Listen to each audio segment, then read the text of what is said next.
Where would you like to start today? I think the one thing that was left incomplete last time, I was supposed to answer your question about verse 18 of Uḷḷadu Nāṛpadu. Okay. Would So you like I think that would be a good starting point. Okay. Let me find the question here and I'll read it off for everybody so they know what it is. Verse 18, for those who do not have knowledge, for those who have, the world is real. For those who do not know, reality is the extent of the world. For those who have known, reality pervades, devoid of form, as a support for the world. This is the difference in them. Consider. So my question is, as I'm caught up in the reality of the world statement, the difference in vision of those who have knowledge and those who do not is understandable. My question is, how can the world be real when Bhagavan clearly states in other literature that this is but a dream? Please clarify. We should consider verses 17 and 18 together because they're two parallel verses. As you rightly say, Bhagavan, one of Bhagavan's fundamental teachings is that the world is unreal. He also taught us that the body is not I. But in these two verses, 17 and 18, read superficially, it seems that he is contradicting these fundamental teachings. But if we read the verse carefully, we can understand what actually he's saying. So I will start with verse 17, because as I say, they're two parallel verses, so they should really be read together. What he says in verse 17 is, for those who do not know themselves, and for those who have known themselves, the body is actually I, or the body is only I. For those who do not know themselves, I is only the extent of the body. For those who have known themselves within the body, oneself, I, shines without limit. Consider that the difference between them is only this. The opening words of this verse are Uḍal Nāne. That means the body is only I, or the body is actually I. He puts the emphasis there on I. That instead of saying Nān, he says Nāne. Nān, that final A, that suffix A is an intensifier, so it's putting emphasis on that word. So he's not saying, if you would say Uḍale Nān, that would be only the body is I, but he's not saying that. He's saying the body is only I. To understand this, and a lot of this explanation will also go for the next verse, if it is true to say that the rope is not a snake, but at the same time it's true to say that the snake is only a rope. That is what Bhagavan is saying here. That is his fundamental teaching is, this body is not I. That is in the sake, or rather, let's put it the other way, just for the sake of clarity. I am not this body. That is like saying the rope is not a snake. Now we seem to be this body, but this is not what we actually are. But at the same time, this, just as the snake is nothing but a rope, this body is nothing but I. In what sense is it nothing but I? That is what Bhagavan is explaining here. That is for those who do not know themselves, those who do not know what they actually are, only the extent of the body is I. That is, I is limited to the extent of the body. Whereas for those who do know themselves, he says, who have known themselves within the body. That is, he's referring to Jiva Muktas here, those who have attained self-knowledge while in their body. He says, for them, I shines without limit. When he says it shines without limit, since I is without limit. That means it's the infinite whole. There cannot be anything other than it. So Bhagavan isn't saying here, but the jnani is aware of a body. He's just saying what others see as a body is, in his view, nothing other than I. That is, if we mistake a rope to be a snake, and Bhagavan sees clearly that it is a rope, what we are calling a snake is what he experiences as a rope.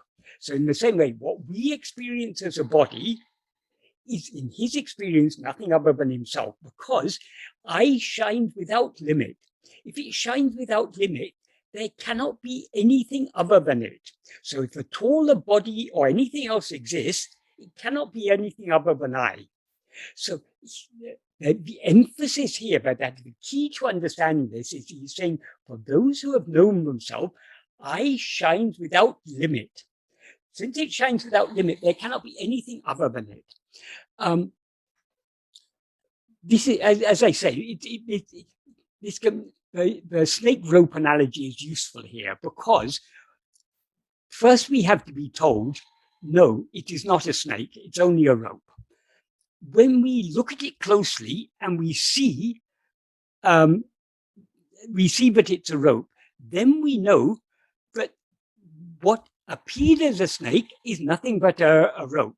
But though the rope is not a snake, the snake that seemed to exist is actually nothing but a rope. So if we've understood this, then the next verse is exactly parallel to this. In the next verse, what Bhagavan says is, for those who do not have knowledge, and for those who have, the world is real.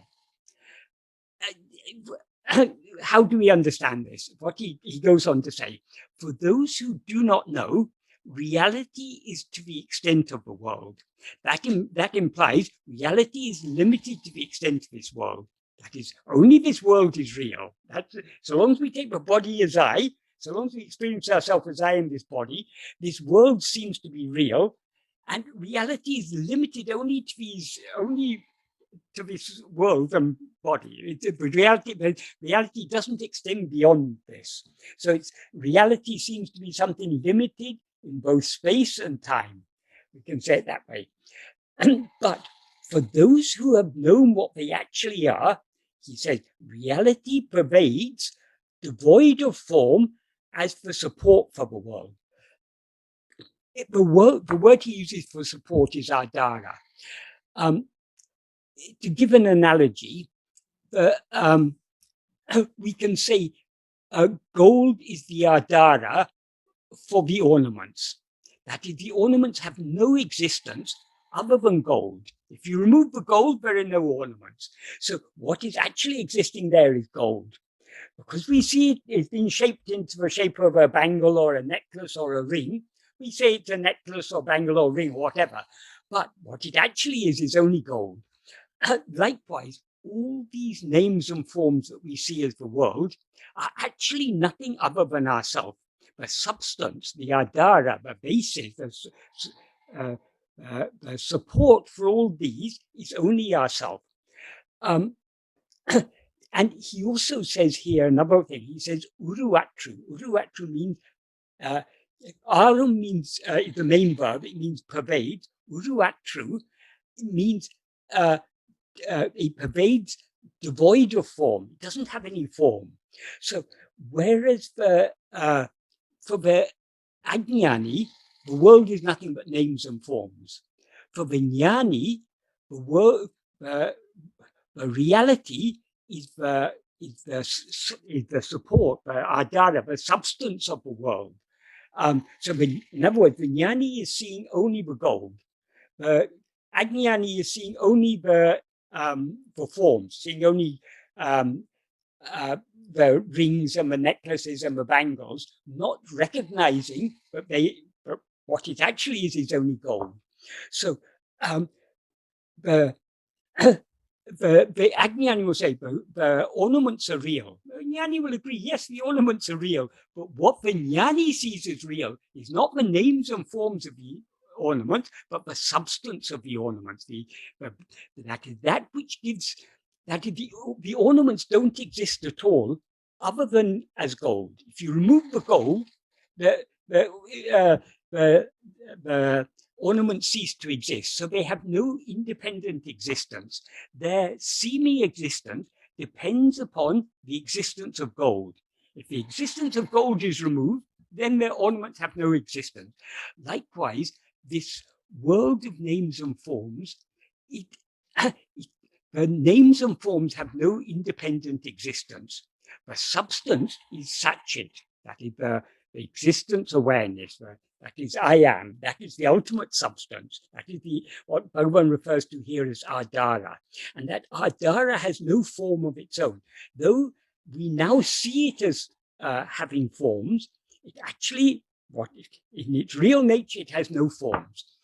To understand this, it's very useful to refer to the fourth verse, because Bhagavan explains a very important principle in the fourth verse. What he says in the fourth verse is, Uruvam Tānayin, Uluhu Paramatran. That means if oneself is a form, the world and God will be likewise. That is, so long as we experience ourselves as a form of a body, we will see the world and God only as forms. And then he says in the next sentence, if oneself is not a form, who can see their forms and how? That is, in the waking and dream states, that is, whenever we rise as ego, we identify a body, we identify ourselves as a body. We experience ourselves as I am this body. And because we experience ourselves as the form of a body, we see so many other forms that constitute the world and God. In sleep, we don't rise as ego, therefore we don't experience ourselves as a body, therefore we don't see any other forms. So the appearance of the world seems to be a collection of forms only because we mistake ourselves to be a form. Now, having limited ourselves as the form of a body, of course, there's so many other forms, because once you've limited, the rest of yourself appears as so many other forms. So, so long as we experience ourselves as I am this body, we see only forms. We cannot experience formlessness as it is. We can only experience form. When we experience ourselves as we actually are, when we experience what is real, which shines devoid of form, as Bhagavan says in verse 18, we don't see any forms. And then he says, who can see their forms and how? That is, it's not possible to see forms unless we take ourselves to be a form. And then he asks a very cryptic question, Kannalal Kakshi Ondo.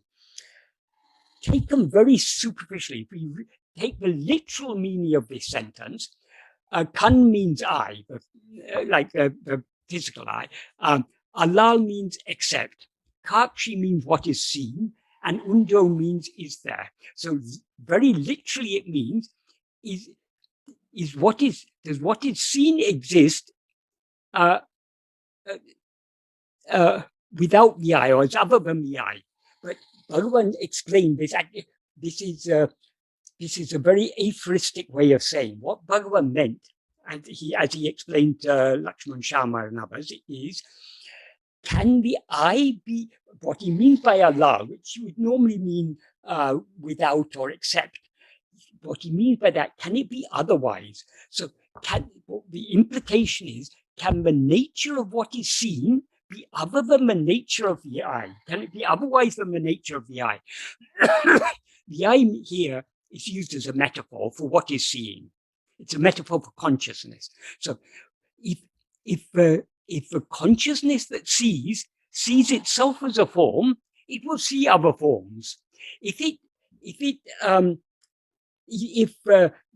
the consciousness or awareness that sees recognizes that it is formless, it will see only formlessness. And then in the last sentence, he says, kan adutan antamila kan. what that means is the I, again, I is here the EYE. It's a word that refers to like the physical organ, but he's using this word as a metaphor for awareness. The I is oneself, the infinite I. He says, Antamila kan. Antam means end or limit. So Antamila means what has no end or no limit. In other words, the infinite I. So whatever has forms is limited.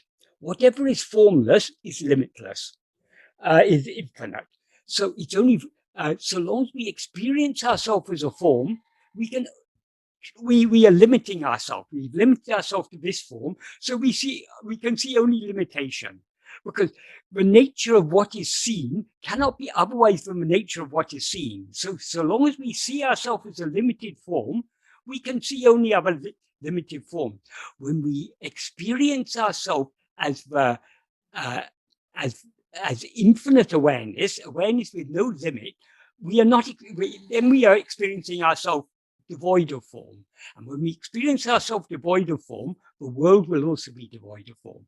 So having considered this, if we then read verse 18, it is clear what he is saying is, that is, whether we see the world as a collection of forms or as the infinite formless whole, however we see it as real. So whether we see the snake, whether we see the rope as a rope or as a snake, it seems to us to be real. But the one who sees it as a rope is seeing it as it actually is. So what this world is actually nothing but ourself, one infinite awareness, I am, which is devoid of form. But so long as we mistake ourselves to be a form, we see the world as form. So for those who do not know themselves, in other words, those who mistake themselves to be a body, reality is only limited to the extent of the world, that is, to the names and forms of the world. Whereas for those who do know themselves as they actually are, because they experience themselves as formless, reality pervades, devoid of form, as the support or the adhara for the world. That is, it is the substance. It is what underlies the appearance. Just like this rope underlies the appearance of a snake, the rope is what supports the appearance of a snake. Our own real nature, that pure awareness, I am, that is the substance that supports the appearance of the world. Marty, does this help to clarify that?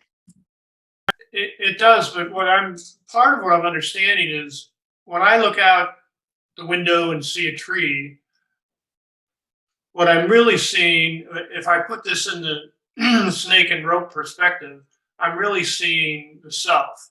I'm seeing God. This is God. Everything I see is God.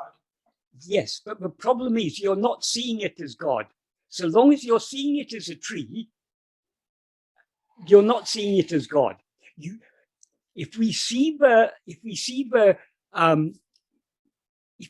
So long as we see the rope as a snake, we are not seeing it as it actually is.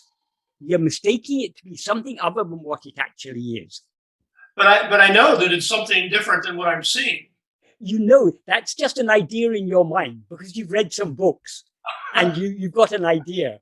But you're right. do you know that you're not the body? Well, I have a thought that tells me I'm not the body. I have another thought that tells me I am. But the me who is told I am not the body, the I who thinks I am not the body, is the I that experiences itself as the body. That is so what it comes back down to, though, is like, okay, look inward, and when you look inward, everything disappears. Exactly.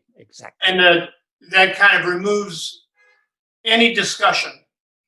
It's like the discussion only comes up. Yes. I'm not looking within when I'm looking without. Exactly. That is the whole point of all of Bhagavan's teachings.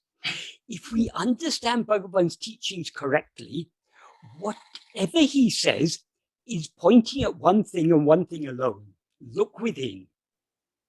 Michael, could I ask you a question? Yes. Because I'm picking up with what Marty said and what he last said, that when he gets there, he's there, nothing else.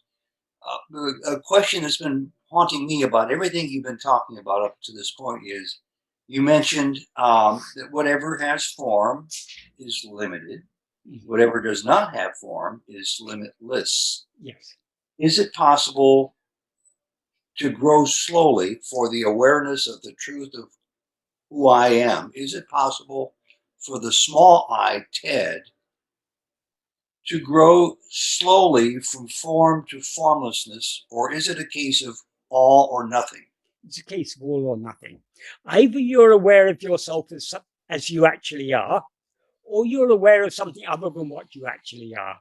So that makes it intellectual. My understanding of formlessness, why I'm still with you, why I'm still on this path, is an intellectual awareness of the truth. Yes.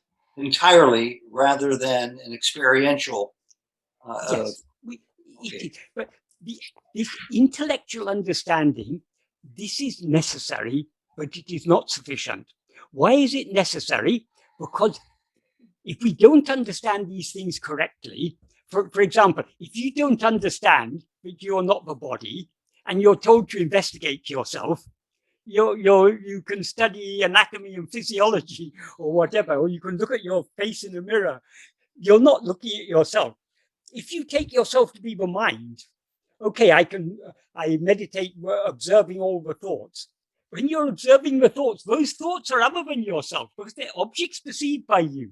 So we need to have a clear understanding of what we are not and what we actually are. What we actually are is only that fundamental awareness I am. That we need to understand.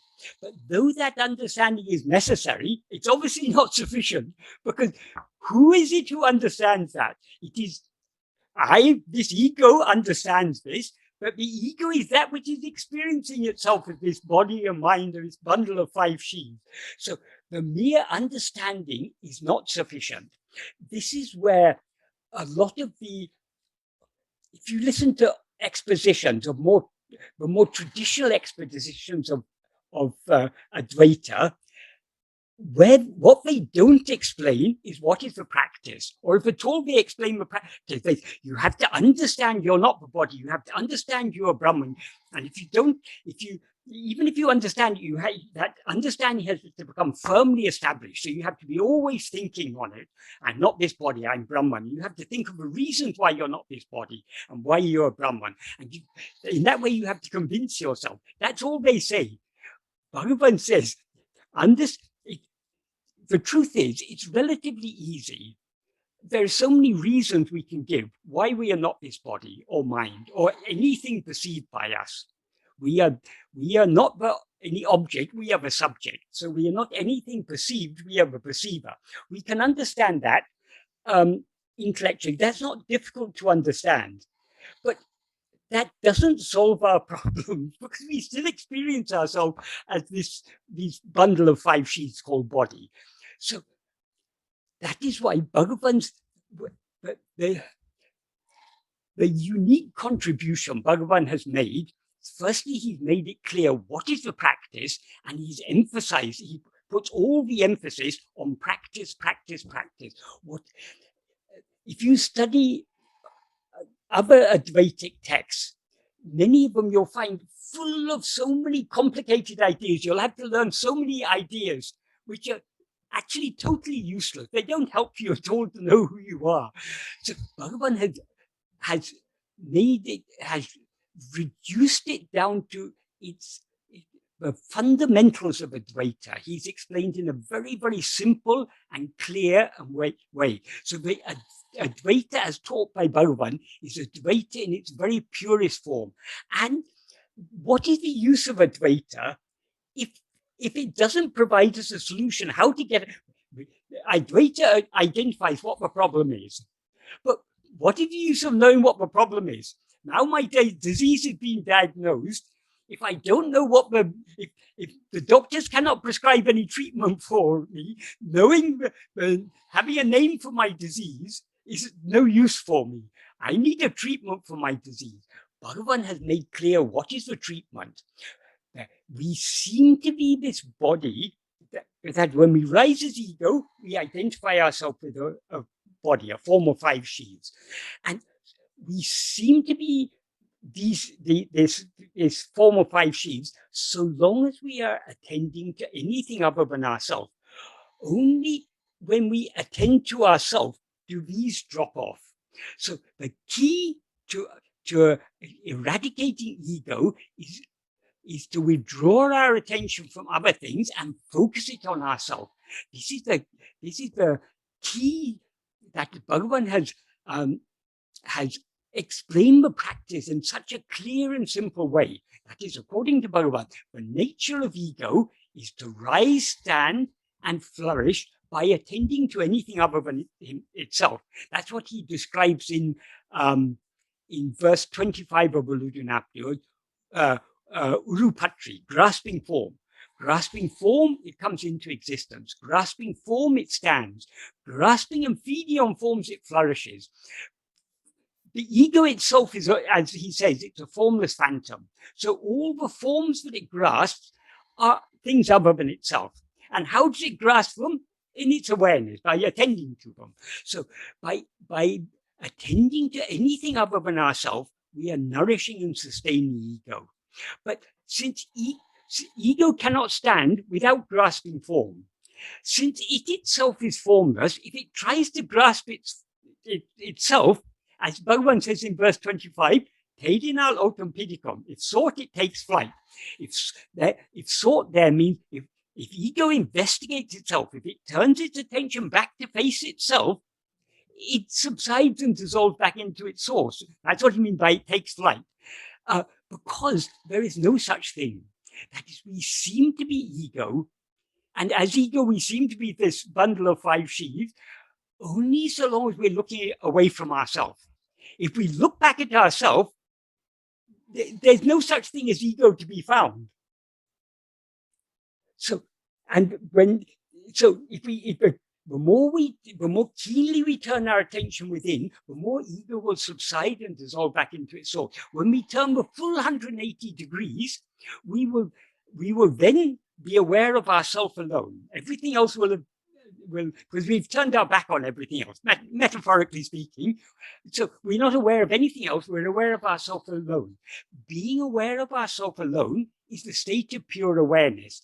And only when ego experiences itself as pure awareness, it thereby ceases to be ego.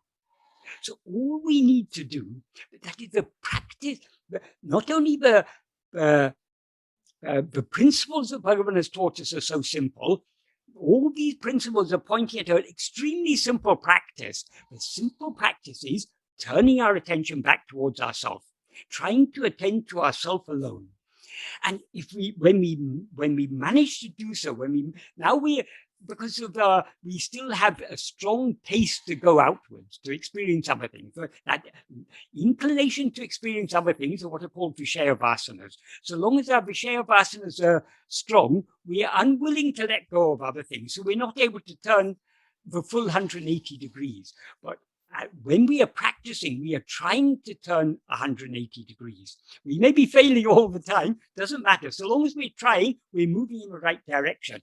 When we turn the full 180 degrees to face ourselves alone, immediately ego will be eradicated. So there's no halfway between ego and our real nature.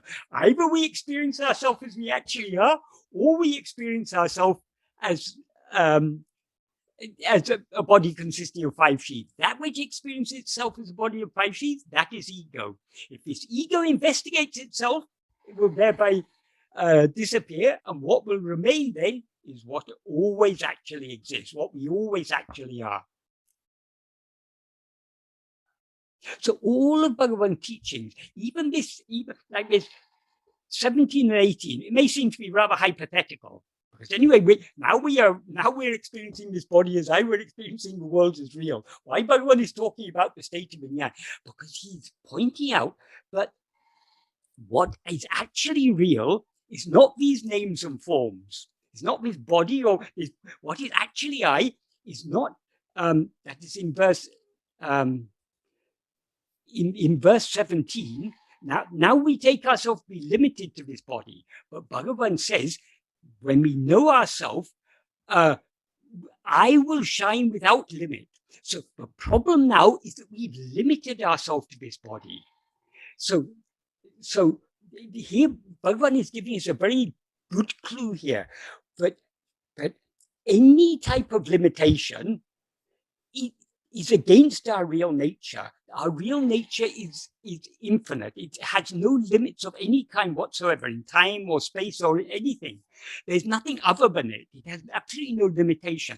So this is a pointer to what we are looking for. We are not looking for. Some people, when they begin the investigation, they say, I can't find the I. Why do they say they can't find the I? Because the very fact that they say the I, they're taking it to be some object. They expect to find some object. But objects are all forms. They're all limited.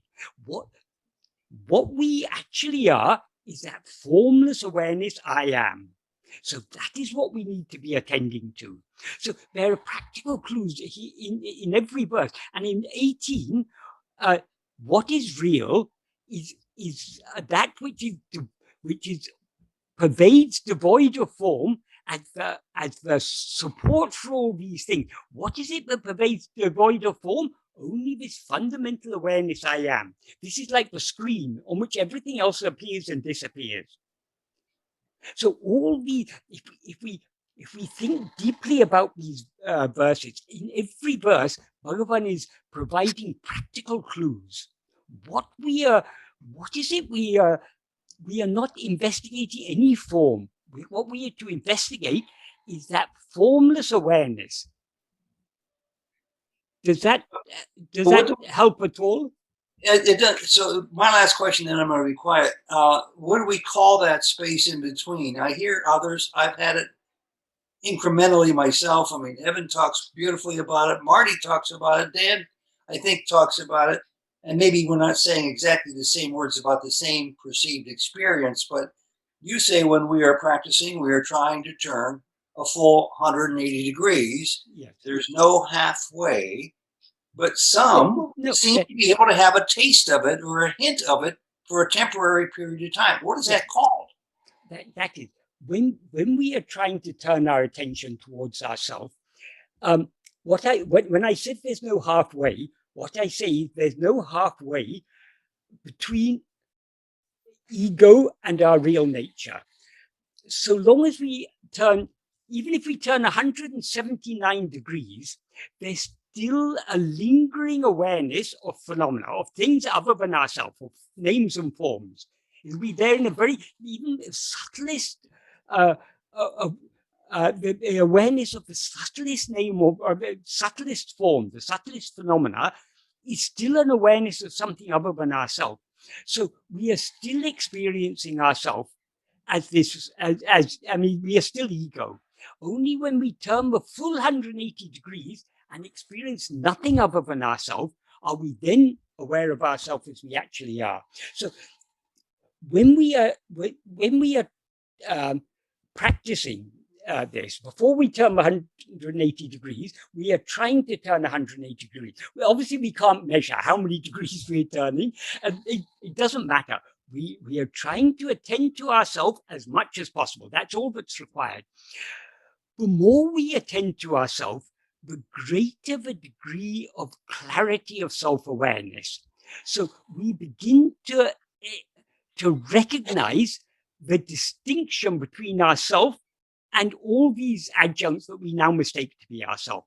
That is, though we still experience these adjuncts as ourselves, but it becomes clearer and clearer that we're actually something different from them. We can't, truly speaking, we can't explain it in words. There are people who try to describe their experience of self-investigation. I was just talking with a friend a day or two ago, and I said, anyone who tries to describe their experience of self-investigation, whatever they're describing is not self-investigation, it's the distractions.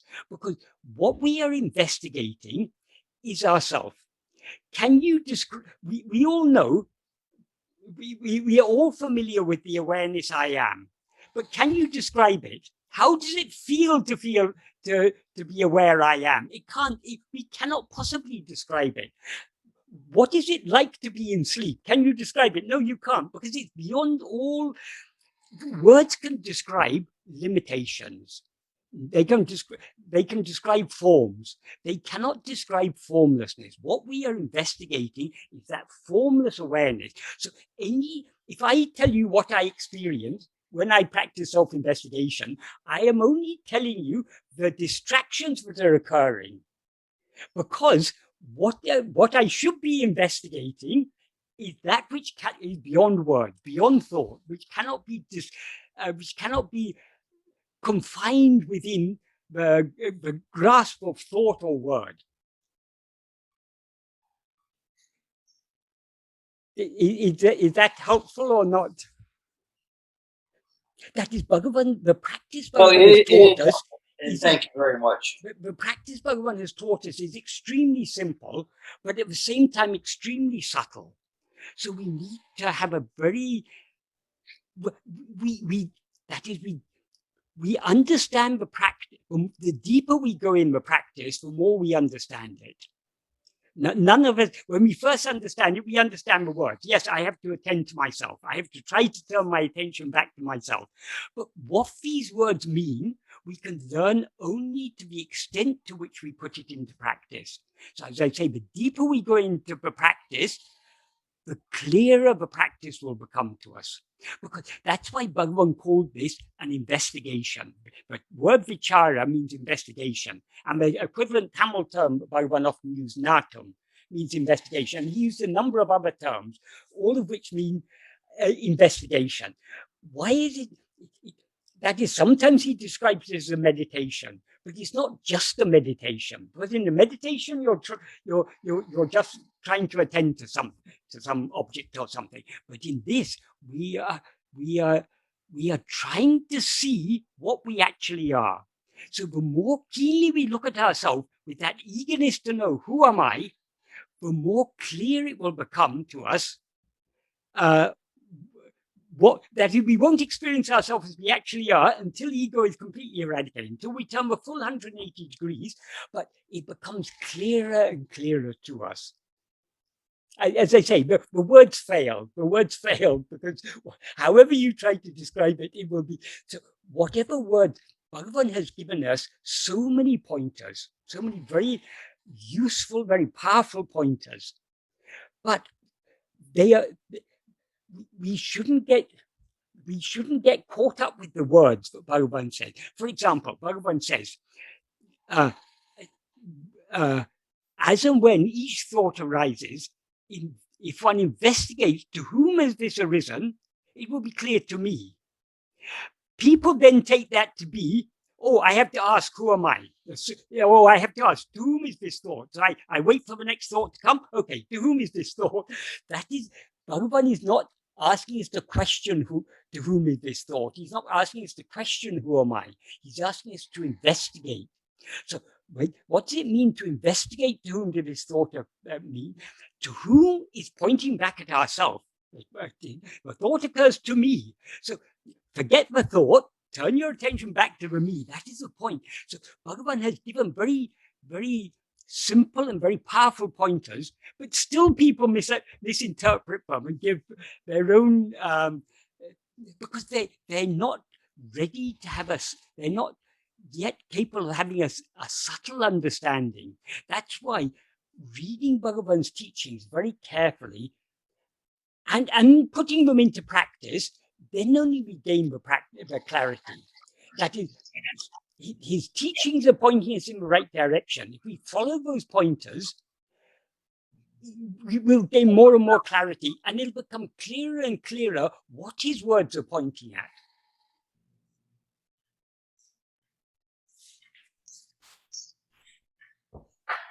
So, does anyone want to ask anything more on that, or shall we move on?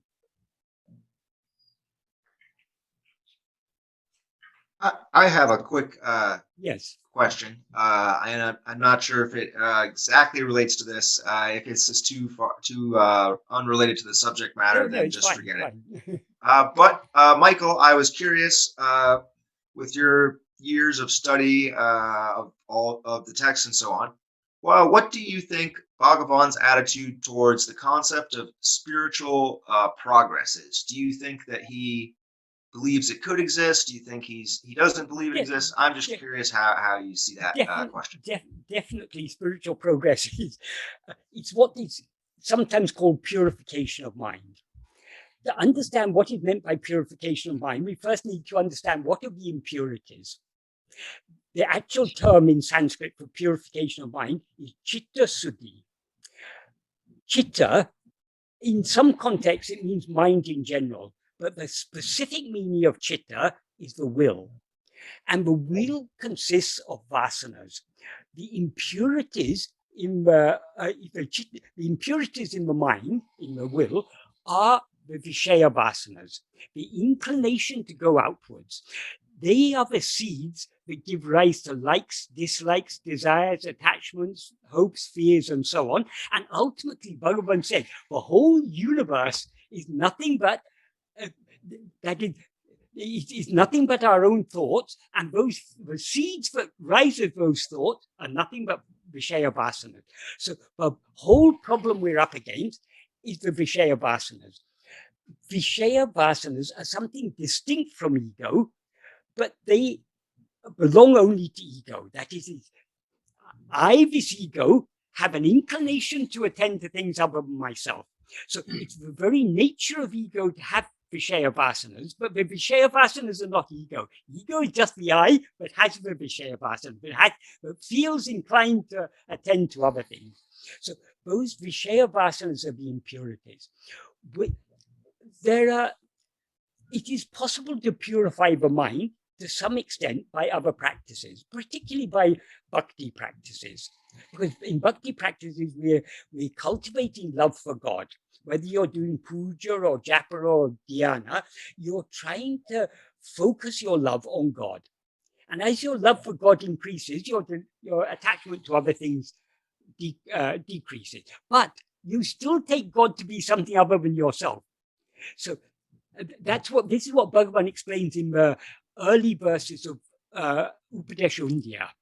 That is in verse 3 of Upadēśa Undiyār. He says,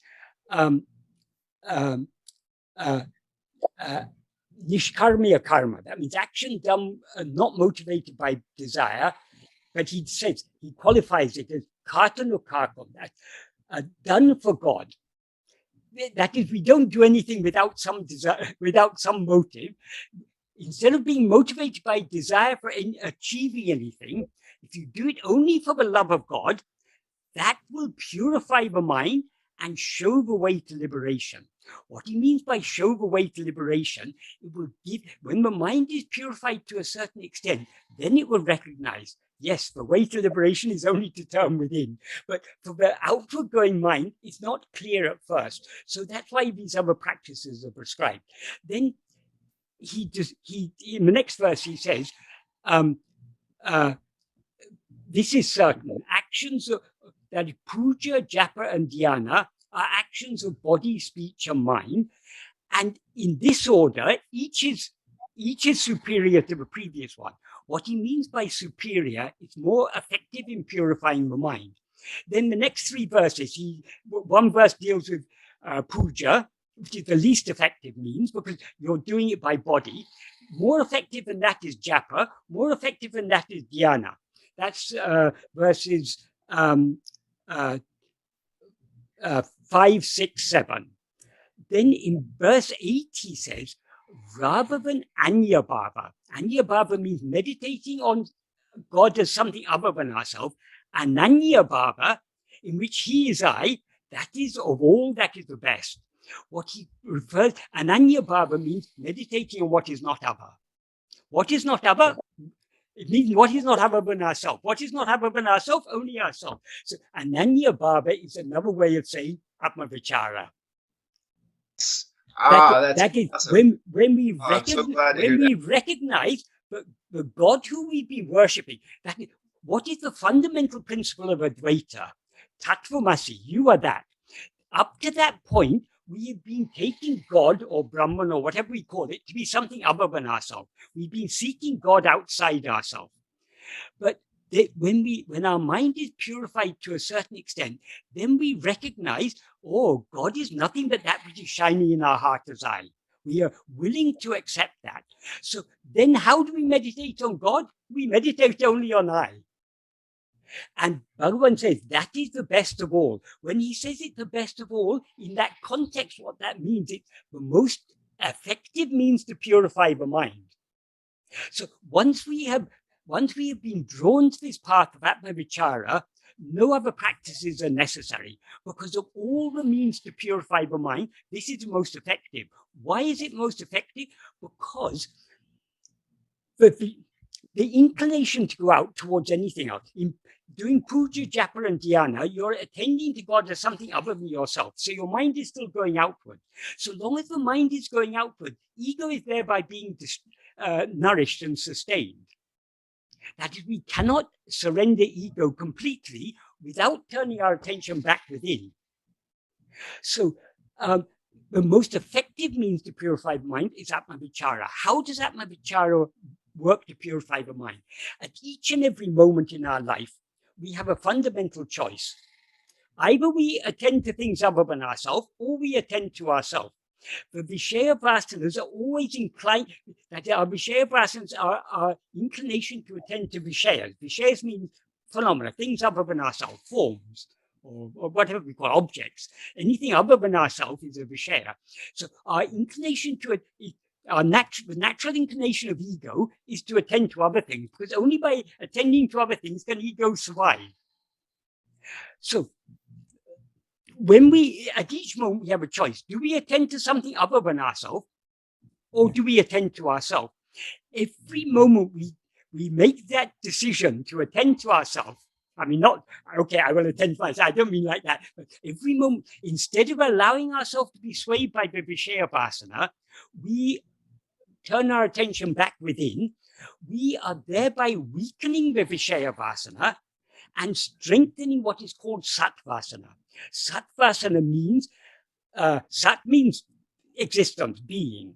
So the inclination to know and to be what we actually are, that is Satvasana. That is what is called bhakti. That is the bhakti in its purest form. So every moment we attend to ourselves, rather than allowing ourselves to be swayed by our Vishaya vasanas, we are thereby strengthening the Satvasana, the bhakti, and weakening the Vishaya vasanas. To the extent the Vishaya vasanas are weakened, that is what is called vairagya. Bhagavan defines vairagya in the 11th paragraph of Nāṉ Ār as not attending to anything other than ourselves. That is vairagya. So to the extent that we don't allow ourselves to be swayed by the Vishaya vasanas, and instead cling only to ourselves, to that extent we are weakening the Vishaya vasanas. So the progress is the purification of mind. In other words, the weakening of the Vishaya vasanas and the strengthening of the Satvasana. So definitely there is progress. Though it's not a journey to any place other than where we are now. That is our destination, is what is here and now. But there is a journey to get there, because now we have a strong inclination to go outward. We've got strong Vishaya vasanas. So the progress is the weakening of the Vishaya vasanas and the strengthening of the Satvasana, or Swatma Bhakti, as it's sometimes called.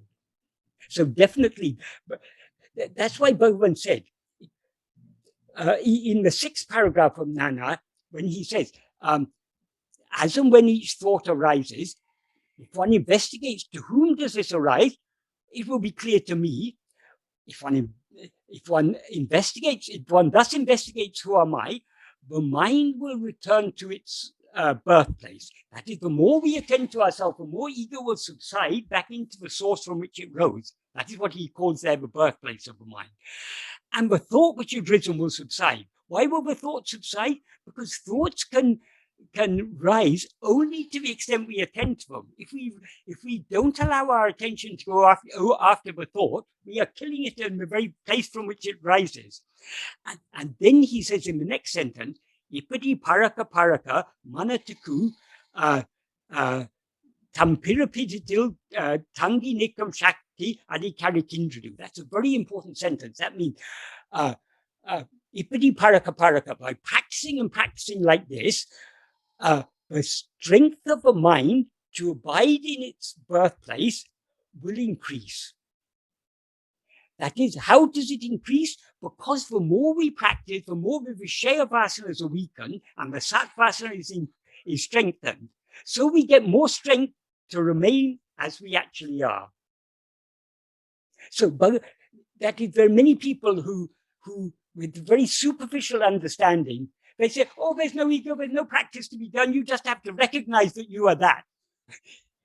It's easy to understand intellectually, I'm that, but there's no ego. We can understand all that intellectually. That doesn't solve our problems.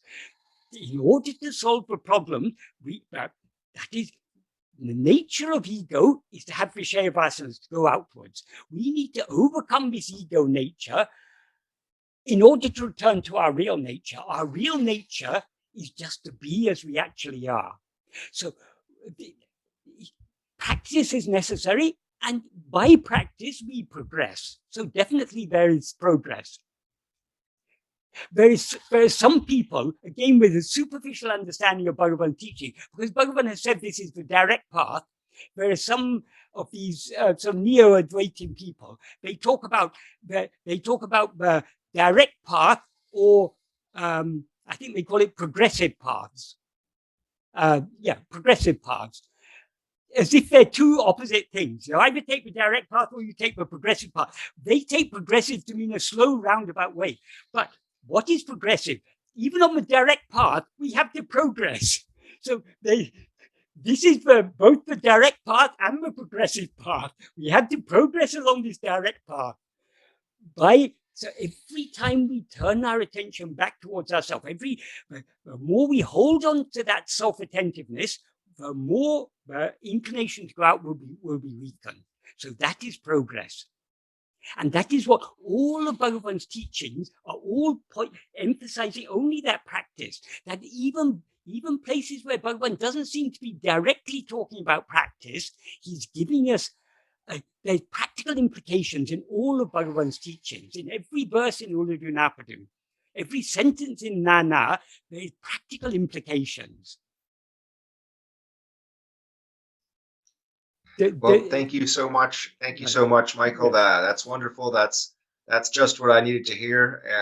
And yeah, I myself definitely believe in spiritual practice, and so it's great to hear that. Thank you so much for all the energy you put into this. It's super useful. So I'm just going to keep doing my self-enquiry, and that's that. Thank you so much. That's all we have to do. That's all Bhagavan has asked us to do.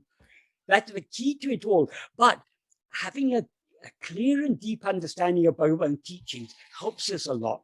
It clarifies the way.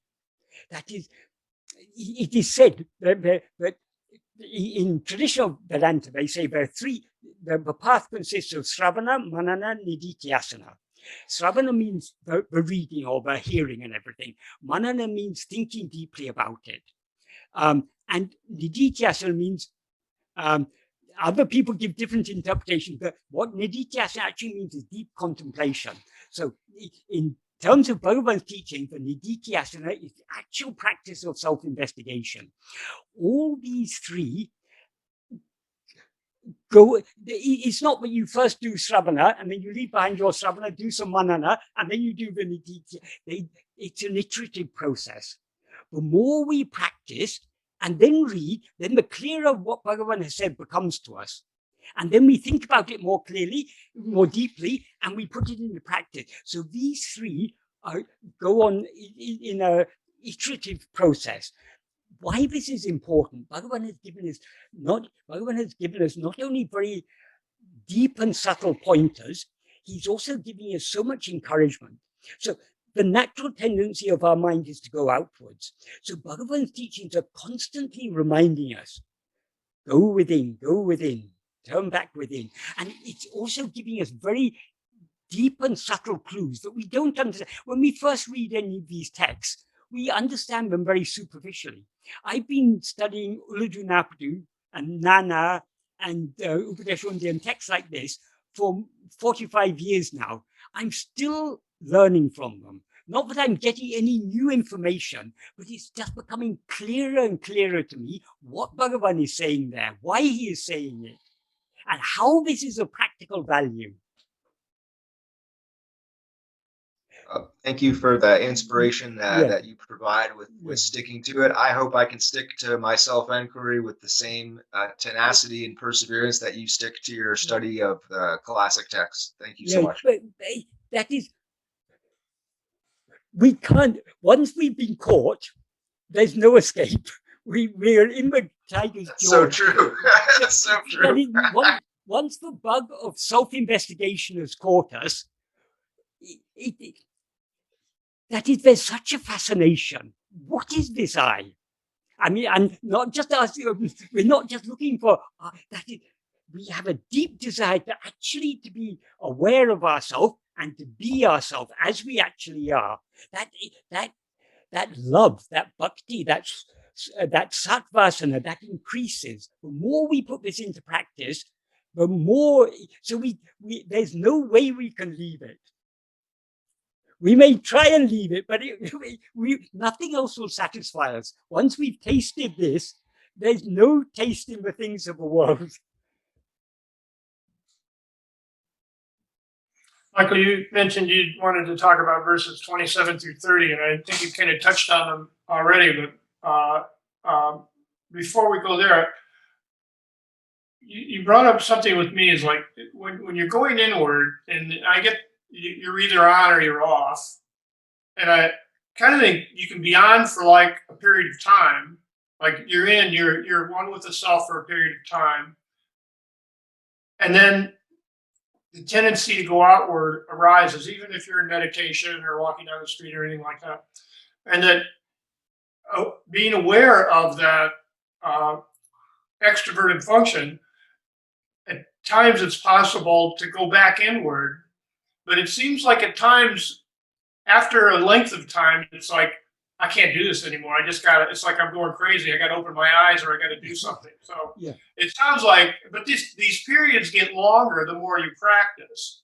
Yes. And what I'm trying to do is put into words what I think you were just saying is how we do grow like this. And as that process happens, there's less interest in outward things. Yes.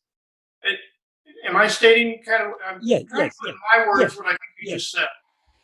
One thing Sadhu Om often used to say: what is more important than the duration of self-attentiveness is the intensity of self-attentiveness. So if you're trying to meditate all day long, if you sit for hours in meditation, the Vishaya vasanas are there. They will always be tending to pull our attention outwards. So we can't keep up this self-attentiveness, intense self-attentiveness for long. So sometimes it's better to relax, go back to thinking about Bhagavan's teachings. But if we are really doing the Sravana and Manana correctly, it will be pushing us into an Nididhyasana. That is, we can't read Bhagavan's words without having our attention turned back towards ourselves. We can't think about what Bhagavan means by this without all of Bhagavan's teachings are converging on one point. That is on I. They're from so many different directions. Bhagavan is pointing us back to this I. So we have to be. We shouldn't try and force things. There's some verses in Bhagavad Gita that Bhagavan has translated. In Sanskrit, the verse begins, sane sane. Sane sane means slowly, slowly, gently, gently, gradually, gradually. And Bhagavan has used equivalent words in Tamil. That is, gradually we have to wean our mind off its inclinations to go outwards. And that verse ends with, fix the mind in yourself and do not think of anything else. That is what we are aiming for. But in order to reach that point where we're able to be so firmly fixed in ourselves, but we don't think of anything else, we need to take a gentle but firm approach. So we need to persevere in the practice without forcing ourselves. We need Bhagavan, to illustrate this, Bhagavan often gave that analogy of a runaway cow. Bhagavan said in other paths like yoga, it's like trying to taking a stick and trying to chase the cow forcibly back into the shed. The more you chase it, the more it will run here and there and avoid going back into the shed. But in this path of bhakti and jnana, of self-investigation and self-surrender, this is a gentle path. We are slowly trying to cajole the mind, tempt the mind back within. So it's like showing a bunch of green grass to the cow and very patiently leading it back to its shed. So we need to be patient with ourselves. We need patient perseverance. So it's not the if you try to do it with a determination, I'm going to succeed, that it will be counterproductive. Because that I am going to succeed, that I is the whole problem. So we need to be very gentle with ourselves and gently be turning our attention back to ourselves. And it's not necessary to be sitting in meditation. It's not necessary to close our eyes. That may be useful sometimes, but we are always aware I am, whatever else we may be doing. So our aim should be to try to cultivate a tenuous current of self-attentiveness or self-remembrance, as Bhagavan sometimes called it, throughout the day. But of course, our mind will, with Vishaya vasanas, and then they will be drawing our mind outwards. But we need to more and more try to cajole the mind back within. Is that is what I said now? Is that relevant to what you were saying? Absolutely. It totally is, yeah. Yeah. So this is a part of jnana. We have to be very intelligent in our application of this. We have to find out that this mind is a monkey which is always trying to jump out. So we need to be very intelligent in how we handle this monkey mind and how we slowly cajole it back into turning back within. That is, we learn how to do so only by practice. That's why, as I say, that's why Bhagavan always, that is, Bhagavan's favorite description of this practice is investigation. Because in an investigation, as you go along, when you start an investigation, you don't know where the investigation is going to lead you. The deeper you go in the investigation, the clearer the way becomes. When Annamalai Swami told Ramana he wanted to stop working and just practice, it's implied that he went to Palakotu, stayed in his house, and just meditated. But was there an active lifestyle with that? I'm kind of maybe getting off topic here, but when you're talking about practicing this in daily life, I guess that's where the question relates. Bhagavan didn't lay down do's and don'ts. Bhagavan didn't tell us how to. He told us what the practice is, but he didn't tell us how you're to apply it, because we each have to find for ourselves what works best. Generally, Bhagavan didn't recommend long hours of meditation or anything like that. In fact, sometimes when people were trying to do, when Bhagavan saw people were trying to do, sit with their eyes closed for too long, because Bhagavan knew that can often be counterproductive. It's easy to sit for 8 hours a day with your eyes closed, but it's not easy to turn the mind back within. So we can often be fooling ourselves by the outward appearance of meditation. And we don't only fool others, we fool ourselves. Oh, I sat in meditation for 8 hours today. So Bhagavan would often give people work to do to stop them trying to, that is meditation, in the sense in which Bhagavan used the term meditation. Meditation on ourselves, self-investigation, is not, if we think it's just about sitting with our eyes closed, we miss the point.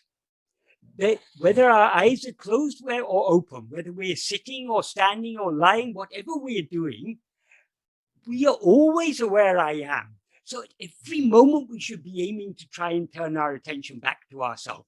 Of course, there are times when our mind is engaged in some external activity, then it will seem to be more difficult to attend to ourselves. But as we go deeper, we'll find even in the midst of seemingly mental work, we're able to keep up that background of self-attentiveness, even in the midst of other activities. And this is a much more practical way of applying it. If you sit with your eyes closed and you try to force yourself to attend only to yourself, you're inviting trouble, because the more you try and force it, the more forcibly the Vishaya vasanas will come. That's why Bhagavan said, this is a gentle path. We need a gentle approach. We need to gradually, gently cajole the mind back within.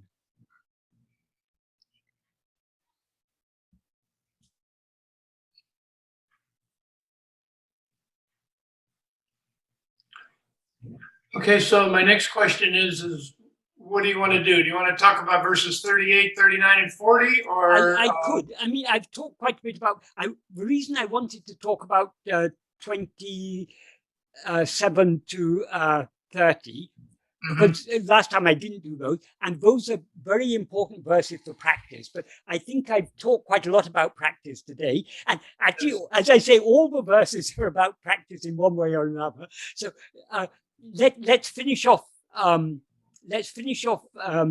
38, 39, 40 now. And perhaps next time we can do, or some other time we can do 27 to 30.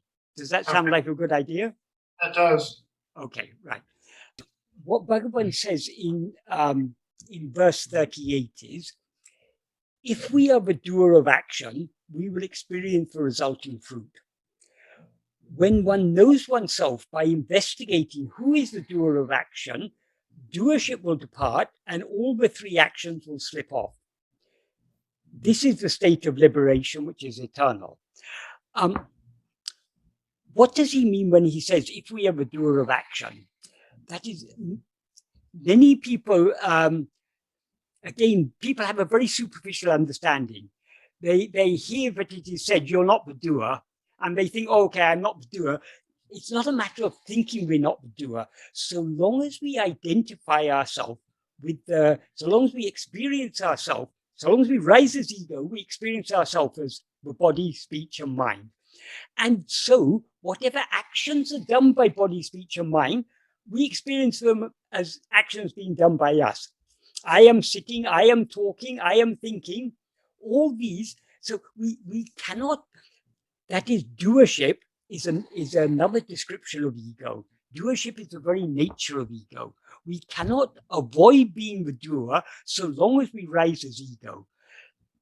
So when Bhagavan says, if we are the doer of action, the implication is, if we rise as ego and identify ourselves with the instruments of action, namely body, speech, and mind, we will thereby be the doer of action, and consequently we will have to experience the resulting fruit.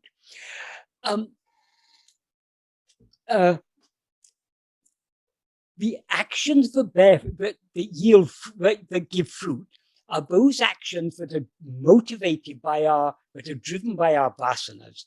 There are certain actions that, as Bhagavan said, according to our prarabdha, God will make us act. So in order for us to experience whatever our prarabdha may be, there are certain actions we need to do in order to experience our prarabdha. Those actions of mind, speech, and body are driven by God. It is God who makes us do those actions in accordance with our prarabdha. But that doesn't mean all actions are driven by God. Most of our actions are driven by our vasanas. That is, as soon as we allow our attention to go away from ourselves, we are thereby swayed by our Vishaya vasanas, and the Vishaya vasanas give rise to likes, dislikes, desires, attachment, which give rise to thoughts, which lead to words and lead to actions. So all action, all volitional action starts with allowing our attention away from ourselves. And inevitably, if we allow our attention away from ourselves, we will come under the sway of our Vishaya vasanas, which will prompt us to think thoughts. And if we allow those thoughts to go far enough, that'll lead to words and it'll lead to actions. So it's those actions that are driven by our will, by our vasanas, but result in fruit. Obviously, the actions that we are made to do according to prarabdha will not result in fruit because they themselves are the fruit of past actions. But there are many actions that we do. It may be according to our prarabdha for us to do a certain action. But if we also have a liking to do that action or a liking to achieve something by that, that is, the vasanas are also driving it. So just because an action happens to be in accordance with our prarabdha doesn't mean that it's not also being driven by our will. So it's the actions that, as I say, we need to understand. If we want to avoid doing actions that bear fruit, we need to avoid allowing our attention away from ourselves. As soon as we allow our attention away from ourselves, we are under the sway of our vasanas. That is, when we allow our mind to go outwards, we're not, that even when we're allowing our mind to go outwards, we can choose whether to be swayed by this vasana or that vasana. We're not bound by our vasanas. That is, we are the ones who, we are always free to choose whether we follow this vasana or that vasana. But whatever, any vasana other than sat vasana will lead to action, which will bear fruit. That is what is implied here. But the really practical teaching then comes in the next verse. When one knows oneself by investigating who is the doer of action. Who is the doer of action? As I said, it is ego. But it's as ego, but we identify ourselves with body, speech, and mind. So the doer of action is ego. But when Bhagavan says when one knows oneself, he means when we know what we actually are. So how does investigating ego lead to knowing what we actually are? Because there are not two eyes, there's only one eye. That is, I in its pure condition is pure awareness. I mixed with adjuncts is ego. So when we are investigating ourselves, we are trying to investigate as Bhagavan says in one place in Maharshi's Gospel, in your investigation into the source of the aham vritti, it is the essential chit aspect of ego that you're investigating. That is, we are not. Ego is this mixed feeling. I am this body. But what are we investigating? We're investigating the I am portion. So that will lead us back to our source, and that is what Bhagavan refers to as knowing ourselves. In other words, we can explain by the analogy of the rope and the snake. If we see a snake lying there, but we want to know what it actually is. Is it a venomous snake or a harmless snake? So in order to know what it actually is, we need to look at it very carefully. If we look at it carefully enough, we see, oh, it's just a rope. It's not a snake at all. Likewise, if we look at this ego closely enough, we will find that we are not ego, we are just pure awareness. So that's why Bhagavan says, when one knows oneself by investigating who is the doer. So the way to know what we actually are is to investigate what now seems to be ego, because what seems to be ego is only what we actually are. So if we look at ego carefully enough, we'll see, oh, it's just pure awareness. It never was ego. So that's the implication of this clause. When one knows oneself by investigating who is the doer of action, doership will depart. Why will doership depart? Because doership is the nature of ego. When we know ourselves, ego is thereby eradicated. So when ego is eradicated, its doership will also be eradicated. Ego actually, not only is doership the nature of ego, experiencership is the nature of ego. That is, we do the action and we experience the resulting fruit. So when Bhagavan says doership will depart, he implies both doership and experiencership will depart. And therefore, all three actions will slip off. What he refers to here as three actions are the three types of karma: agamya, sanchita, and prarabdha. Agamya are the actions we do driven by our will. They are the actions that bear fruit. The fruit of our agamya gets collected together in what is called sanchita. The word sanchita means a heap or a pile. So the pile of the fruits of our past actions, that we haven't yet experienced, are called sanchita. That is a huge pile, because in every life we are doing many more. We have many more desires than we are able to satisfy. So we, in every life, if we're exhausting 1 unit of prarabdha, we're accumulating 100 units of fresh fruit. So the sanchita is a huge, huge pile from which God or Guru, Bhagavan, selects which fruit will be most favorable for us to experience, and those fruit are called prarabdha. So the three types of karma are the actual karmas we do with volition, now they are agamya, the store of the fruits of the past action, and those fruit that have been selected for us to experience in this present life or this present dream. What we call our life is nothing but a dream. So all those three will cease to exist. In some texts it is said, but when liberation is attained, when one attains jiva mukti, the agamya and the sanchita will come to an end, but the prarabdha will remain till the death of the body.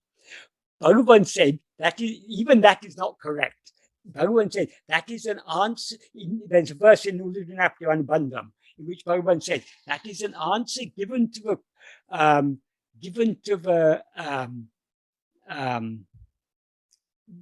the questions of others. Yes, that's in verse 33 of Uḷḷadu Nāṛpadu Anubandham. What Bhagavan says is, saying that sanchita and agamya do not adhere to the jnani, but prarabdha does remain, is a reply said to the questions of others. What Bhagavan means by others is those who are not yet willing to understand his teachings in their pure form. And then he says, just as any of the three wives do not remain unwidowed when the husband dies, know that when the doer has died, all the three actions cease. So he's saying the same here, but he says in verse 38, that is, if a man is married to three women, if he has three wives and he dies, all three become widows. None of them remain unwidowed. Likewise, when the doer dies, all the three actions cease.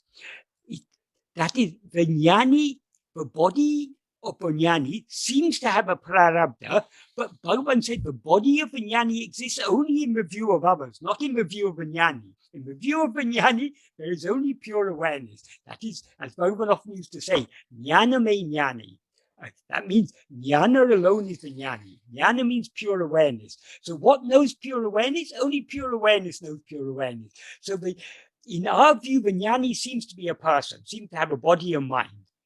But that is because, as Bhagavan said, because you mistake yourself to be a body and mind, you mistake the jnani to be a body and mind. The jnani is just jnana, nothing but that. There's just pure awareness, that which is always shining in the heart as I. So when as Bhagavan says here, in coming back to verse 38, when one knows oneself by investigating who is the doer, doership will depart and all the three karmas will slip off. That is, without ego, which was the doer of action and the experiencer of the fruit, there obviously cannot be any actions left. That is, when once the husband dies, all three wives become widows. And then he concludes this verse, Nittama Mukti Nilay. That means the state of liberation, which is eternal. That implies this is the state of liberation. Very important word. He says, Nittamam mukti nilai. Nittam means eternal.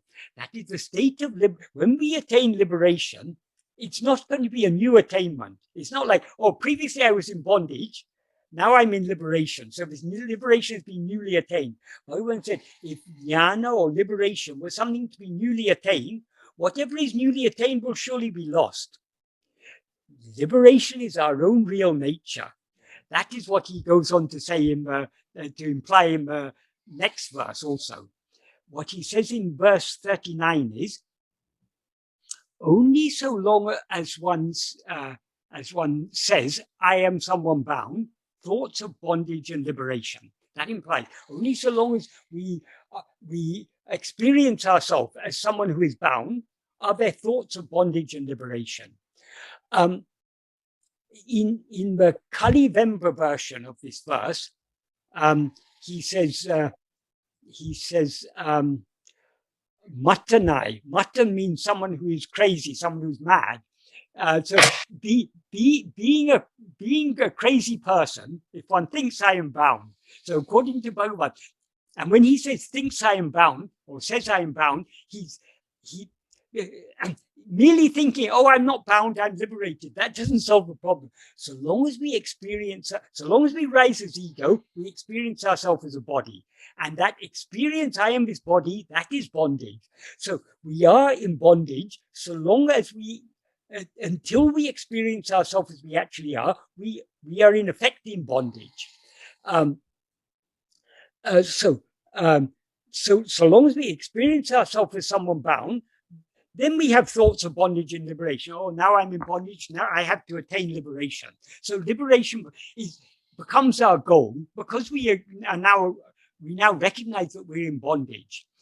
But then he says, when one looks at oneself, who is the one who is bound, and when thereby oneself, the one who is eternally liberated, remains as accomplished. He puts this in a very aphoristic way. He puts it. If thought of bondage will not remain, will thought of liberation henceforth remain? What this means is, if we investigate ourselves, if we look at ourselves who are now in bondage, we will thereby experience ourselves as the one who is eternally liberated, that which is ever liberated. That is our real nature, is eternally liberated. So when we investigate ourselves keenly enough, we will recognize, oh, I'm not something in bondage, I'm that which is eternally liberated. And when that remains, then there can be no thought of bondage, and therefore there's no thought of liberation. Slightly connected to this, a nice sentence in Nāṉ Ār, in the 16th paragraph. Bhagavan defines what is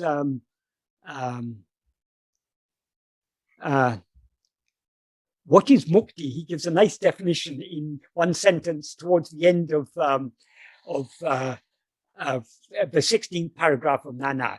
He says, Bandatilirkum tanya endru vicharitu tanyatata sarupate terindu kolvade mukti. That is, what that means is, by investigating who is oneself who is in bondage, knowing one's yatata sarupa, one's actual own nature, one's real nature, alone is mukti. So that is, if we want to attain mukti, we have to investigate who is now in bondage. When we investigate who is now in bondage, we then find ourselves to be ever liberated. That's what he says in this verse 38. And incidentally, that the next sentence in Nāṉ Ār is also a very important one, because that's the sentence in which Bhagavan gives a very simple and clear definition of what is Atma-vichara. The name Atma-vichara refers only to a practice of always keeping the mind in or on oneself. So keeping our attention always fixed on ourselves, that alone is the practice of Atma-vichara. That's not connected with this verse, but it's such an important sentence, I just wanted to refer to it. And it comes immediately after that sentence where he says, but investigating by investigating who is one who is bound, knowing what we actually are, that is liberation. So, and he says much the same thing here, where when we investigate who is the one who is bound, and when thereby we experience ourselves as the one who is eternally liberated, there will then be no thoughts of bondage and therefore no thoughts of liberation, is the implication. And then we come to verse 40, the concluding verse of the whole of Uḷḷadu Nāṛpadu. In India, there were from ancient times, there were many different systems of philosophy, and also many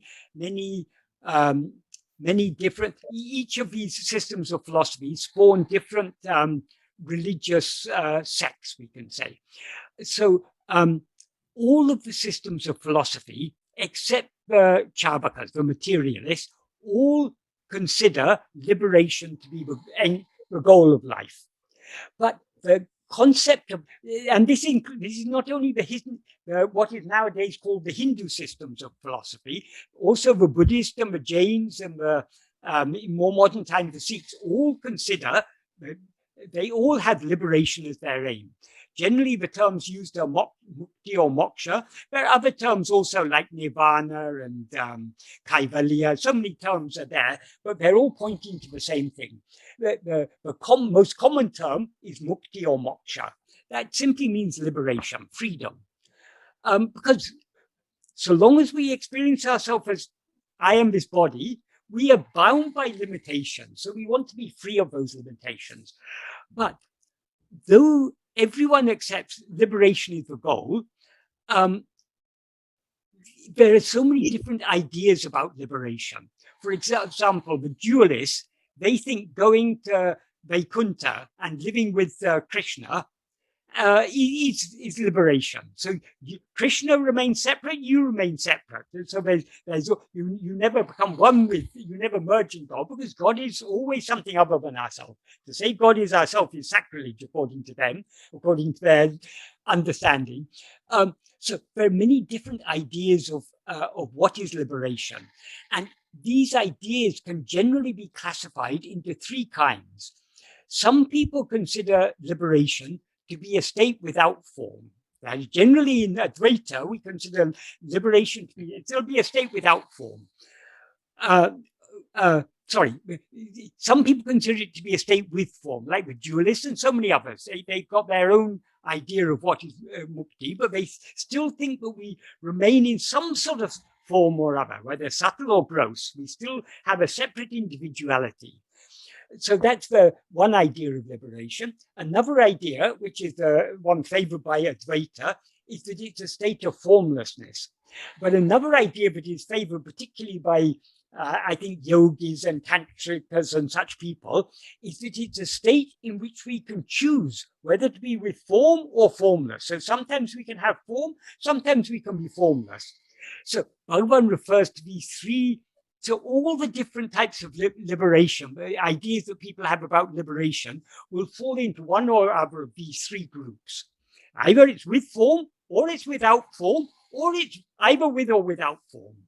So what Bhagavan says in this verse, if it is said that the liberation one will experience is three, form, formless, form, formless, I will say, know that the ego form, which distinguishes form, formless, form, formless, being destroyed is liberation. That is, it's put in a very, as I say, it's in a very aphoristic way, Bhagavan puts it. If we expand it slightly, what it means is, if it is said that mukti, that one will experience or attain or will happen, is of three kinds, with form, without form, or either with or without form. That's a state in which one can alternate back and forth between being a form or being formless. I will say, Urepan, that Bhagavan gives his verdict. Know that only the destruction of the ego form, which distinguishes three kinds of liberation, with form, without form, with or without form, is liberation. That is, all ideas of form or formlessness occur to whom? To me, to this ego. So if the ego is destroyed, that is the destruction of this ego, but distinguishes these three kinds of liberation, that alone is liberation. So this is a very beautiful ending of Uḷḷadu Nāṛpadu, because what Murugan asked Bhagavan, when he asked Bhagavan to compose Uḷḷadu Nāṛpadu, what he asked is, Meyin ilbun adu mevan tiranum. Wait a second, I'll just get the in his Pairam, Murugan has written it. When Murugan asked, so that we may be saved, reveal to us the nature of reality and the means to attain it, the noble Ramana, because he is free from the delusion of the unreal world, joyfully and with certainty composed Uḷḷadu Nāṛpadu. So what Murugan wanted to know is, what is the nature of reality and what is the means to attain it? Most of the verses of Uḷḷadu Nāṛpadu, Bhagavan is not directly talking about reality. He's talking about what is unreal. And he's pointing out that the root of all unreality is ego. Though he doesn't always use the term ego, in so many verses, he's pointing out the ego as the root of all the problems. Why does he do so? Because in order to, reality is always real. That is, we are always that. But now we seem to be something other than that, than what is real. We seem to be this limited person because we've risen as ego. If we remove ego, then we remain as we actually are. So according to Bhagavan, liberation is nothing but the annihilation of ego. If ego is annihilated, then all idea about whether liberation is with form or without form or with or without form all becomes redundant. Because the root of all form is ego. Because it's only when we rise as ego that we project forms, take ourselves to be a form, and therefore see other forms. When we remain as we actually are, when we remain without rising as ego, there's no forms at all. So Bhagavan puts emphasis on what is liberation. It's nothing but the annihilation of ego. And as he said in verse 24, when he describes what is ego, one of the things he says, one of the terms he uses as a synonym for ego is bandham, bondage. So since ego itself is bondage, liberation is nothing but the destruction of ego. So Bhagavan concludes Uḷḷadu Nāṛpadu emphatically. What is the goal of all spiritual endeavor? It is annihilation of ego. And what remains when ego is annihilated? What alone is always exists, because it is not when liberation is something newly attained. That is, when ego is annihilated, then we find, oh, I was always that. There never was any such thing as ego. That is, now ego seems to exist, but when we investigate ourselves, now there seems to be a snake. When you look at it carefully enough, you say, oh, there never was a snake. It was always only a rope. Likewise, if we look at ourselves carefully enough, we will see we were never an ego. We were always that ever-liberated Satchidananda. As Bhagavan says in verse 28 of Upadēśa Undiyār, when we know what our real nature is, then Anadi, Ananta, Akanda, Satchidananda. That is, what we will find ourselves to be is Anadi. Anadi means beginningless. Ananta means without end or without limit, infinite. Akanda means unbroken, undivided, Satchidananda. So we are one infinite, undivided whole. That is what we always are. That is what we are even now. But so long as we seem to have risen as ego, we seem to be in bondage, and we seem to be seeing all these other things, and all these problems arise. Annihilate ego, and all problems are solved. And then we remain as we always are. That's why Bhagavan often said, jnana is not a new state to be attained. If jnana was something new to be attained, whatever is newly attained will be lost. Jnana is what is ever shining in our hearts as I. All we need to do is remove the adjuncts, but are now conflated with this fundamental awareness I am. Instead of being aware of ourselves as I am this body, just be aware of ourselves as I am. That is liberation.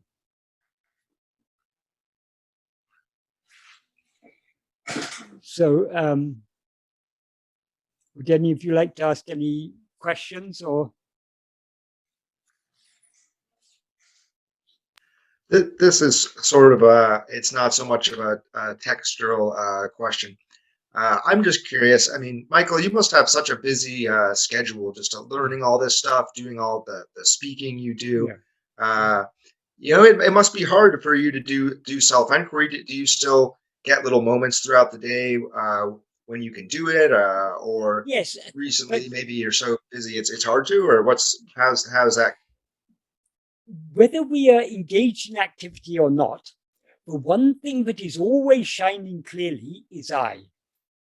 So we need to, that is, the body and mind have a certain destiny. There's certain actions this body and mind have to go through. So whether we live a busy life or an unbusy life, we can't do any action without being. Being is the basis of doing. So we need to learn to be self-attentive, whatever the body and mind may be doing. However, I do have one time of day when I'm not engaged in this sort of activity. That is when I go for a walk, and that for me is a very nice time, because it's a time when I can go a little bit deeper in. Because otherwise, obviously, when you're engaged in activity, it is not that activity prevents us going deep within, but so long as we still have a sense of doership, so long as we're identifying ourselves with so long as the sense of doership is strong, the actions we do seem to be preventing us going deeper within. But actually, according to what Bhagavan has taught us, even when the body and mind are active, we can be turning going deep within, because whatever is destined to happen is going to happen. And whatever actions our body, speech, and mind are destined to do, they will be made to do. So actually, I'm not pretending I'm anywhere near that, but that is what we must aim for, to be holding on to that self-attentiveness, irrespective of what the mind and body may be doing. That should be our aim. So we must learn to be self-attentive, whatever the body and mind may be doing. And fortunately for me, the work I'm doing is mostly centered on Bhagavan's teaching. So when I'm talking about these things, it's constantly reminding me to be self-attentive. Well, that's awesome. Yeah, I feel the same way with practice. I find you can do the inquiry more and more with things, but there's still plenty of moments when I can't do the inquiry myself. So you just got to do it when you get the chance. But it's amazing the energy that you. Bhagavan makes it clear in so many ways that is our aim. In that sentence I read, where he describes what is Atma-vichara. Atma-vichara is the name Atma-vichara refers only to, the word practice isn't there, but it implies the practice of always keeping the mind fixed on oneself. So that is our aim, always to keep the mind fixed on ourselves. And in the 11th paragraph, there's a very nice sentence where he says,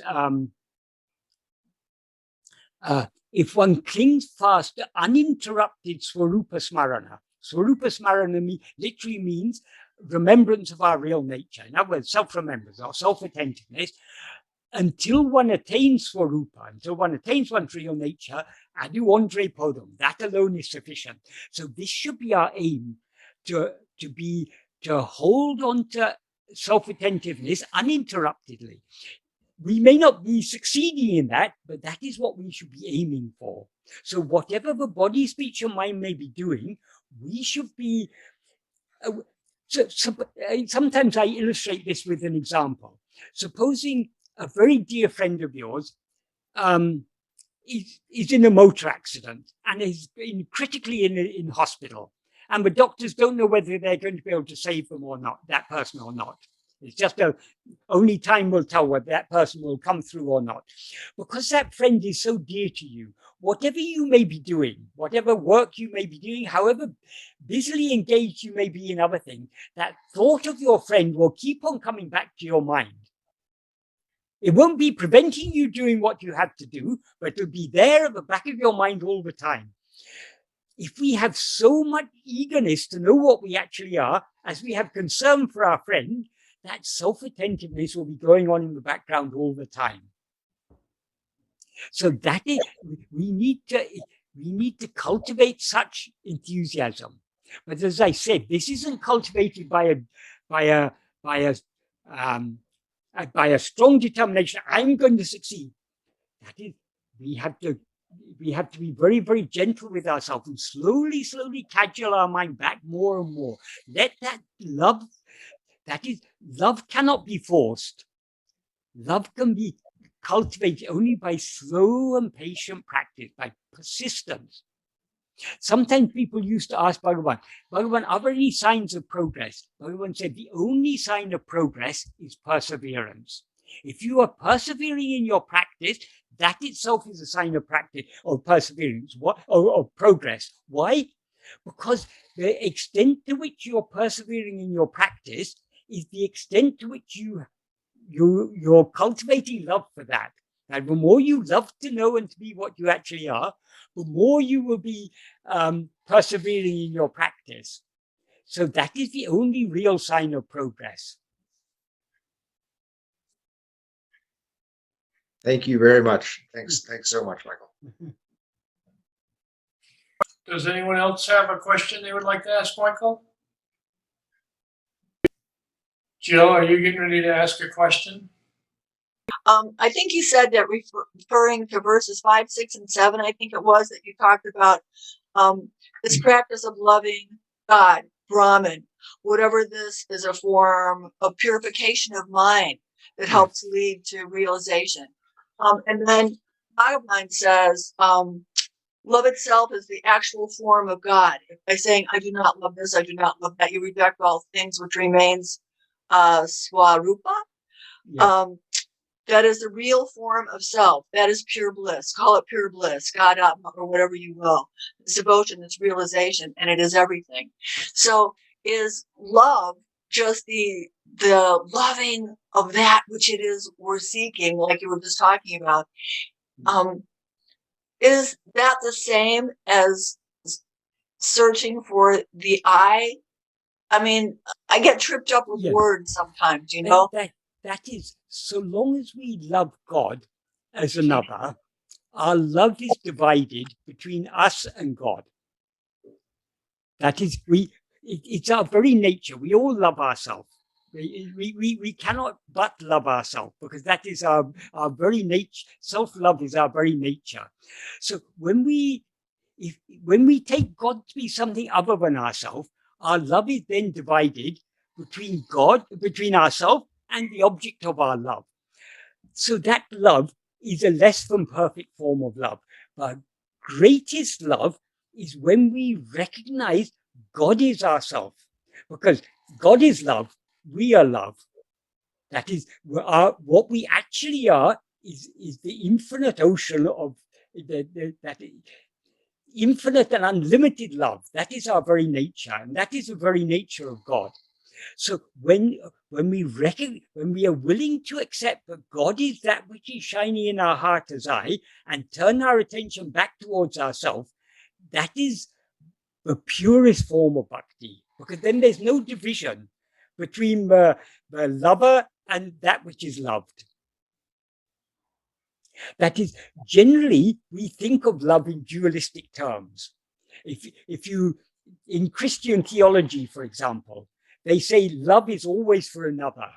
Bhagavan would dispute that. He would say, our experience disproves that, because we all know we love ourselves more than we love others, to the extent that we think if we love someone, we love them because we think they are contributing to our happiness.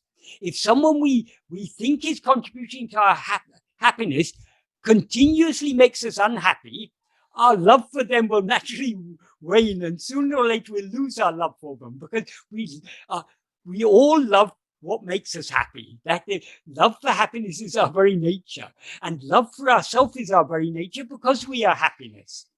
So the highest love is the Swatma Bhakti, the love for our own real nature. our love for ourselves as we actually are.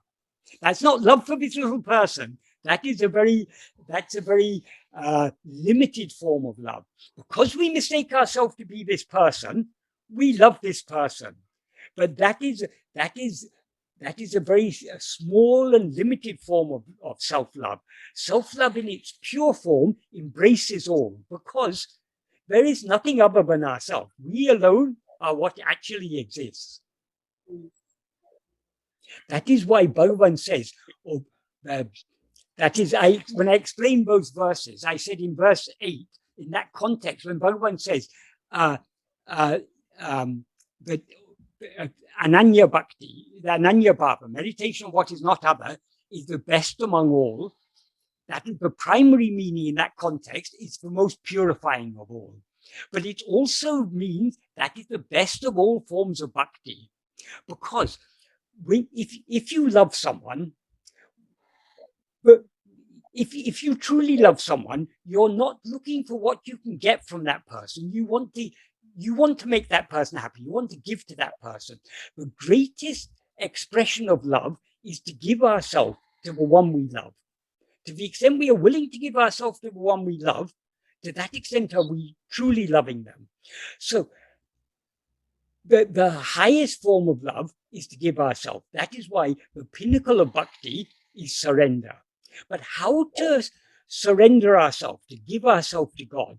Bhagavan has said, so long as you're looking elsewhere, you're rising as ego, you're separating yourself from God.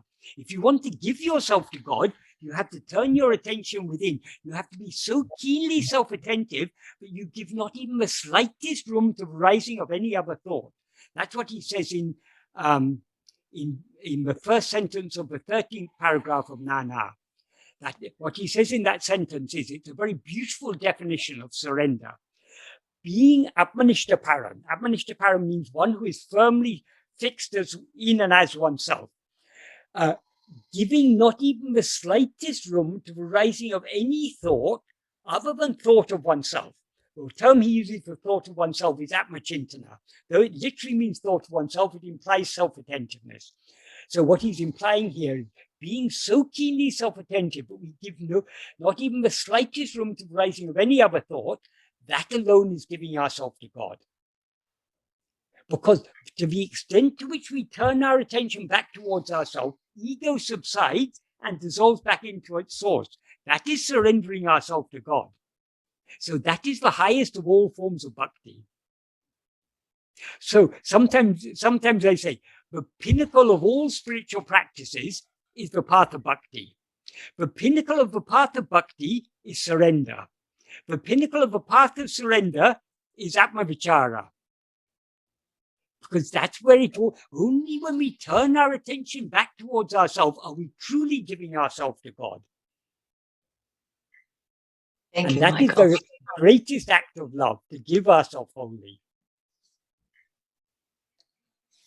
But the God we are giving ourselves to is ourselves, what we actually are. We are giving what we seem to be to what we actually are. We are surrendering this ego, which is what we now seem to be, to our real nature, to what we always actually are, which is the infinite ocean of Sat, Chit, Ananda. Being or existence, awareness, happiness, and love.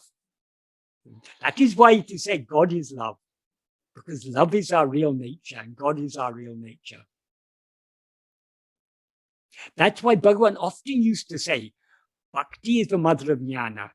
That is, no one can succeed in this path of Atma-vichara without great love. Our love must be all-consuming love.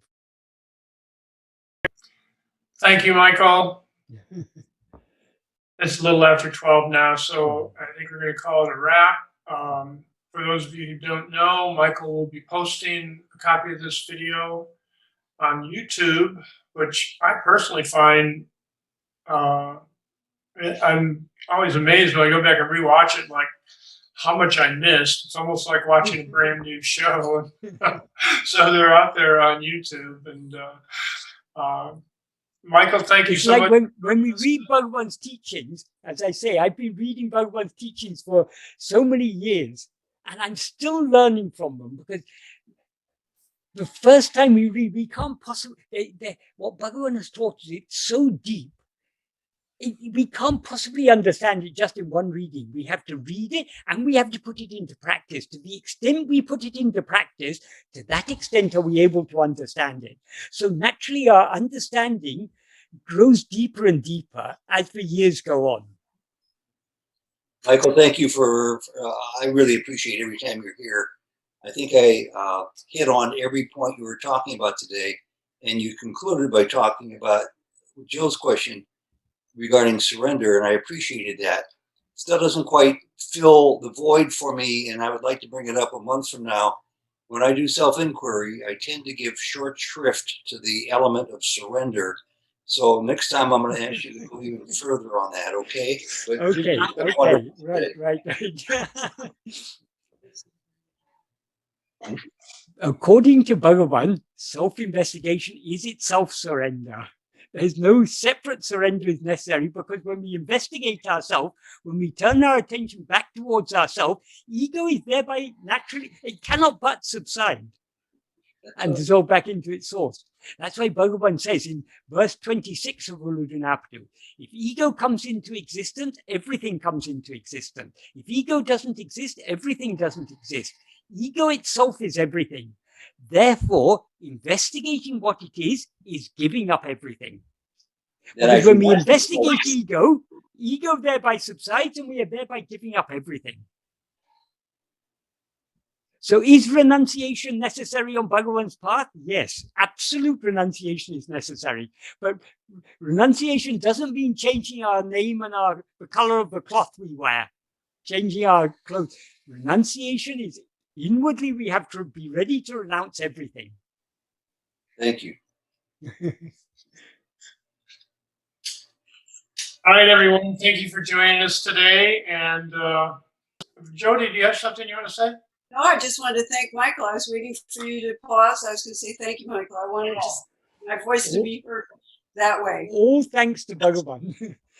I am not saying anything of my own. I'm only saying what little I've understood of learned from Bhagavan.